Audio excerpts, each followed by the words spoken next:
কবর প্রতিদিন ডাক দিয়ে বলে আনা বাইতুদ দুধ।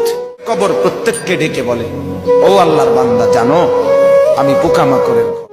পোকামাকড়ের ঘর, তুমি তো সেই বান্দা যে একটা মশা দিয়ে উড়ে গেলে তোমার ঘুম বন্ধ হয়ে যায়, চোখ মিলে যায়, একটা আওয়াজ সহ্য করতে পারো না, একবার কয়েল, একবার অ্যারোসোল, একবার মশারি, এরপরও তুমি চাও যে একটা মশাও যেন আমার কানের কাছে গুনগুন না করে। তো 5 ঘন্টার ঘুমের জন্য, 6 ঘন্টার ঘুমের জন্য বান্দা এই যত্ন নিলা, অনন্তকাল কিংবা বছরের পর বছর কবরের যে ঘুম দিবা, পড়ে থাকবা সেই ঘরে, পোকা মাকড়ের ঘর, সেই ঘরে তুমি ঘুমাইবা কেমনে, থাকবা কি? আমার বাপ, আমি থাকবো কিভাবে? আমি থাকবো কিভাবে বলে? ভাবেন, আমিও ভাবি, আপনিও ভাবেন।